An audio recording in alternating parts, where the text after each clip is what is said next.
শেফালি বাউল্লাস, হ্যাঁ আপনি মগরা থেকে আসছেন। হ্যাঁ আপনি 4 মাস প্রার্থনায় জুড়ে আছেন। হ্যাঁ 4 মাস হচ্ছে। হ্যাঁ এখানে লেখা আছে আপনার যে সাক্ষ্য আছে সেটা 17 বছর ধরে আপনাকে দুষ্ট আত্মা অ্যাটাক করতো। হ্যাঁ 17 বছর ধরে। হ্যাঁ আপনি বলুন এই 17 বছর আপনার লাইফ কিভাবে কেটেছে সেগুলো সব খুলে বলুন। মানে কোনো জ্ঞান থাকতো না, খাওয়া দাওয়া করতাম না, মাথা খারাপ হয়ে যেত, বাড়িতে অশান্তি হতো, মারামারি কাটাকাটি সব হতো। এই প্রবলেম আপনার হঠাৎ করে এসেছিল কি কিভাবে আপনি কিছু বুঝতে পেরেছিলেন ফার্স্ট টাইমে যখন অ্যাটাক করছিল? ফার্স্ট টাইমে যখন আমার 9 বছর বয়স তখন থেকে বুঝতে পারিনি। যখন আপনার 9 বছর বয়স ছিল হ্যাঁ তখন একদম বাচ্চা ছিলেন, সেই কারণে অতটা বুঝতে পারেননি আপনি। হ্যাঁ হ্যাঁ তারপরে সংসার হওয়ার পর, বিয়ে হওয়ার পর, একটা বাচ্চা হওয়ার পর তারপরে বুঝতে পারছি। मतलब ধীরে ধীরে সেই প্রবলেম বাড়তে থাকে। হ্যাঁ বাড়তে থাকে। যখন আপনার বিবাহ হয় তারপর থেকে সেই প্রবলেম, সেখানে আপনি তখন ক্লিয়ারলি তখন বুঝতে পারেন যে এটা একদম ঠিক নয়, এটা আমার লাইফে দুষ্ট আত্মা আমাকে অ্যাটাক করছে। হ্যাঁ তো যখন আপনার বিবাহ হয় সেই পরিবার জীবনে আপনি কি আচরণ করতেন, কিছু আপনার খেয়াল আছে এখন? আপনি মানে বাড়িতে অশান্তি হতো, খাওয়া দাওয়া করতাম না, সবারই সঙ্গে বাড়িতে ঝগড়া করতাম, কেউ কিছু বললে মাথা গরম হয়ে যেত। মতলব সেই সময়গুলো আপনার মাথা ঠিক থাকতো না। হ্যাঁ আপনি কি পরিবারে আপনার হাজবেন্ডের সঙ্গে অশান্তি করতেন কি? হ্যাঁ হ্যাঁ আপনি খুলে বলুন একটু। হ্যাঁ বাড়ির পরিবারের সঙ্গে অশান্তি হতো, তারপর আমার দিদির সঙ্গে, তারপর শাশুড়ি মায়ের সঙ্গে, সবারই সঙ্গে। মতলব কারোর সঙ্গে আপনার সম্পর্ক ঠিক ছিল না? না, কাউকে দেখতেই পারতাম না, এলে চোখে বিষ হয়ে যেত সবাই। মতলব একটুতেই আপনি রেগে যেতেন। হ্যাঁ আর আপনাদের পরিবার জীবনে আপনি আপনার হাজবেন্ডের সঙ্গে আপনাদের প্রচন্ড অশান্তি হতো? হ্যাঁ অশান্তি হতো, আপনাদের কন্টিনিউ ডেলি হতো কি? ডেলি অশান্তি হতো, কিছু বললে পরে মাথা গরম হয়ে যেত আমার, মতলব ভালো কথা বললেও। যদি আপনার হাজবেন্ড আপনাকে একটু কিছু ভালো কিছু বললো হ্যাঁ। তাতে ওর মাথা গরম হয়ে যেত। হ্যাঁ তো আপনি তার উত্তরে উল্টোপাল্টা আপনি তাকে বলে দিতেন। হ্যাঁ বলে দিতাম। আর এটার কারণে অশান্তি পুরো চলতে থাকতো, হুম ডে বাই ডে এই অশান্তি চলতো। হ্যাঁ এইভাবে যখন অশান্তি চলতে থাকে আপনার হাজবেন্ডের লাইফ, মতলব ওনারও লাইফ খারাপ হতে থাকে, কারণ হ্যাঁ উনি আর কাজ বাজে সেরকম ধ্যান দিতেন না। না না এর ফলে আপনাদের পরিবার জীবনে আর্থিকের প্রবলেমও চলে আসে। হ্যাঁ বলতো কোথায় নিয়ে যেয়ে ভালো হবে, আমি ভালো করব তারপরে ছাড়বো। আমার বাবা মা বলতো তাহলে আমাদের বাড়িতে দিয়ে যাও, না আমি দিয়ে আসবো না, আমি এইখানেই ভালো করব। মতলব কোথায় কোথায় আপনাকে দেখানো হয়েছে আপনি খুলে বলুন। তারকেশ্বর ওইদিকে, তারপরে বোলপুরে, তারপরে ওই টিলান্ডুর ওইদিকে। ওখানে কি ওষুধ খেতেন? ওষুধ না, রোজা। আপনি খুলে বলুন কি হতো সেখানে? ও জাদু টোনা হতো? হ্যাঁ জাদু। তো সেখানেও আপনাকে অনেক দেখানো হয়?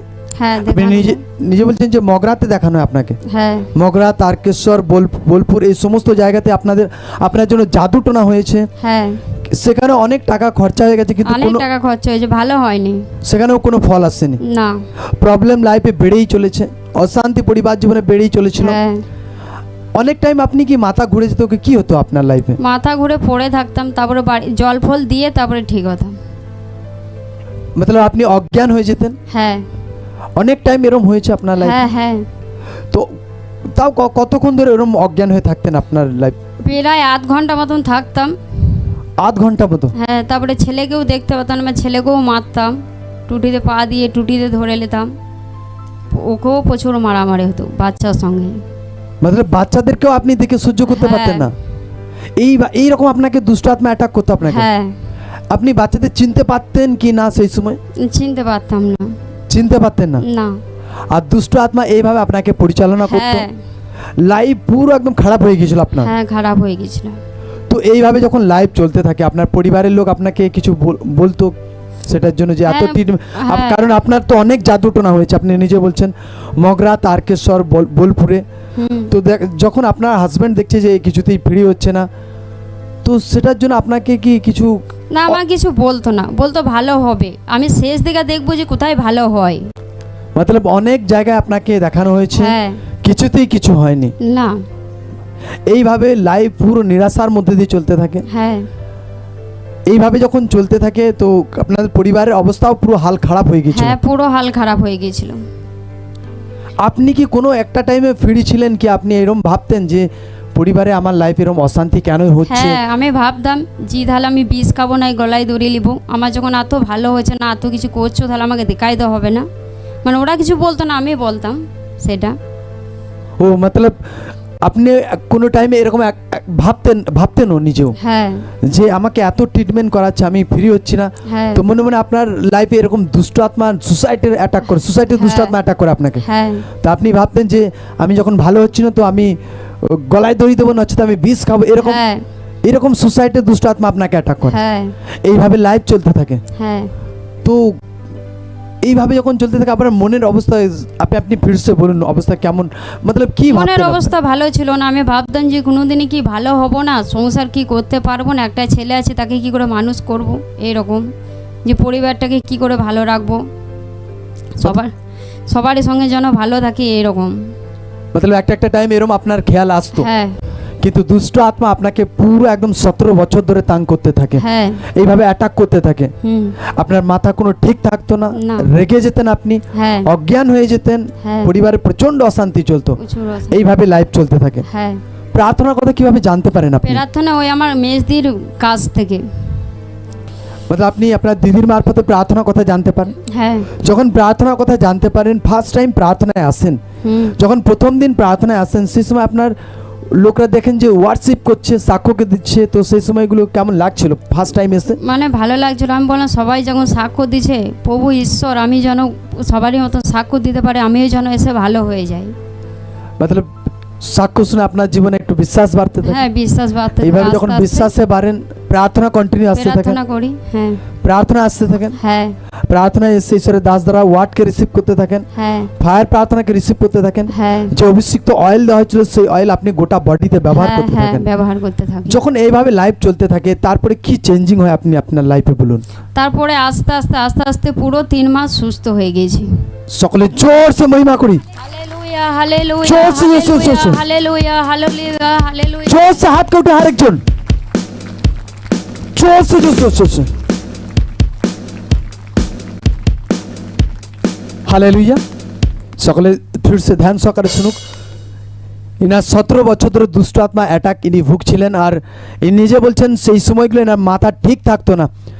ইনি নিজে বলছেন ফার্স্ট টাইমে ইনি বুঝতে পারেননি, যখন এনার অল্প বয়স ছিল, 9-10 বছর বয়স ছিল, সেই সময় অ্যাটাক করতো, কিন্তু সেই সময় ইনার পরিবারের লোক ইনি নিজেও বুঝতে পারেননি। যখন বয়স বাড়তে থাকে, দুষ্ট আত্মার অ্যাটাকও বাড়তে থাকে। যখন একটা টাইম ইনার বিয়ে হবার পর না লাইফে অশান্তি আরও বেশি করে বেড়ে যায়, কারণ ইনি নিজে বলছেন না হাজব্যান্ডের সঙ্গে ইনার ঠিকঠাক সম্পর্ক ছিল না, একটুতেই ইনি রেগে যেতেন, একটুতেই ইনি প্রচুর রেগে যেতেন, ইনি অশান্তি পুরো পাকিয়ে দিতেন। ইনি শুধু ইনার হাজব্যান্ডের সঙ্গে নয়, ইনার প্রতিবেশীদের সঙ্গেও ইনি এইভাবে আচরণ করতেন, ইনি রেগে যেতেন, কাউকে ইনি চোখে দেখতে পেতেন না ঠিকভাবে, মতলব ইনি প্রচুর লোকদের একদম ঠিকঠাক দেখতেই পারতেন না। আর এইভাবে যখন না লাইফ চলতে থাকে, এনাকে অনেক জায়গায় ট্রিটমেন্ট করানো হয়। ইনি নিজে বলছেন মগরা, বোলপুর, তারকেশ্বর এই সমস্ত জায়গাতে যখন জাদুটোনা করানো হয়েছিল, সেই সময়গুলোতে অনেক টাকা পয়সা খরচা হয়ে যায়, কিন্তু কোনো ফল হয়নি, বরং প্রবলেম না লাইফে বেড়ে গিয়েছিল। আর এইভাবে নিরাশার মধ্যে দিয়ে না লাইফ চলছিল। ইনি নিজে বলছেন যে ইনি একটা টাইমে ভাবতেন, একটা টাইমে যে আমি কি ফ্রি হব না, এইভাবেই কি আমার লাইফ চলবে। এইভাবে যখন ভাবতে থাকেন, একটা টাইমে ফিরছে সুসাইডের দুষ্ট আত্মা এনাকে অ্যাটাক করে। ইনি ভাবছিলেন যে আমি গলায় দড়ি দেবো, নচেত আমি বিষ খেয়ে মরবো, এইভাবে না লাইফ চলতে থাকে। ইনি নিজে বলছেন অনেকবার এনার ছেলেকেও ইনি গলায় পা দিয়ে দিতেন অনেক টাইম। ইনি নিজে বলছেন যে ইনি না ছেলেকে চিনতে পারতেন না, এনার ছেলেকেও বহুত মারধর করতেন। এইভাবে লাইফ চলতে থাকে। লাইফে কোনো ফ্রি ছিল না, এনার লাইফে কোনো আরাম শান্তি ছিল না। এইভাবে লাইফ চলতে থাকে। এনার লাইফে এইভাবে দুষ্ট আত্মা, সুসাইডের দুষ্ট আত্মা অ্যাটাক করতে থাকে। এইভাবে এনাদের লাইফ চলতে থাকে। পরিবার পুরো একদম ভেঙে গিয়েছিল, এইরকম অবস্থা। তো তারপরে যখন এনারা একটা টাইমে প্রভুর কথাকে জানতে পারেন, প্রভুর প্রার্থনাতে আসেন এনারা, ইনি আসেন নিজে। যখন প্রার্থনায় আসেন, প্রার্থনায় ফার্স্ট টাইম এসে দেখেন যে লোকরা ওয়ার্শিপ করছে, ঈশ্বরের মহিমা করছে, খুশি লাগে এনার, ঈশ্বরের ছোঁয়াকে পান, একটা ভালো কিছু মেহসুস করেন, অনুভব করেন। তারপরে ইনি সাক্ষ্য যখন দেখছিলেন, ইনি ভাবছিলেন যে লোকরা যখন ফ্রি হচ্ছে, আমিও ফ্রি হব, আমিও জীবিত ঈশ্বরের মহিমাকে করব। এইভাবে বিশ্বাসে থাকেন, প্রার্থনা আসতে থাকেন, ঈশ্বরের দাস দ্বারা ওয়ার্ডকে রিসিভ করতে থাকেন, ফায়ার প্রার্থনাকে রিসিভ করতে থাকেন, অভিষিক্ত অয়েলকে নিয়ে গোটা বডিতে অ্যাপ্লাই করতে থাকেন। এইভাবে যখন চলতে থাকে, জীবিত ঈশ্বরের বড় সামর্থ্য নাকে টাচ করে, যে প্রবলেম, যে দুষ্ট আত্মা এনাকে অ্যাটাক করতো, এনার পরিবার পুরো ভেঙে যাচ্ছিল, এনার পরিবারে কোনো শান্তি ছিল না। আর সে সারে সোসাইটির দুষ্ট আত্মা, সার অশান্তির দুষ্ট আত্মা এনার লাইফ থেকে, এনার পরিবার থেকে পুরো দূর হয়। আর এই কমপ্লিট ইনি ফ্রি হন, এনার পরিবার ফ্রি হয়। এনার পরিবারে পুরো এখন ফ্রি, সুস্থ, একদম পুরো শান্তি চলে এসেছে এনাদের লাইফে, আর কোনো প্রবলেম নেই। এখন আপনি ফিরছে বলুন ক মাস পুরো ফ্রি আছেন? পুরো একবারে 4 মাস সুস্থ, মতলব প্রার্থনা আসার পর থেকে পুরো ফ্রি একদম? পুরো ফ্রি। তারপরে আগে কাজ করতো না, এখন পয়সা পাতি সবই থাকে, আগে কিছু থাকতো না বাড়িতে। আগে আর্থিকভাবেও প্রবলেম ছিল, হ্যাঁ। কিন্তু প্রার্থনা এসেছেন, প্রভুর বড় গ্রেস আপনাদের লাইফে কাজ হ্যাঁ। করেছে। আপনারা হারে হারে টের পেয়েছেন যে প্রভু জীবিত ঈশ্বর আছে। সকলে জোরসে আরেকবার হালেলুয়া, জোরসে, জোরসে, জোরসে। হালেলুয়া, হালেলুয়া, হাত পেতে হালেলুয়া, হালেলুয়া, হালেলুয়া। जोर से महिमा करो जोर से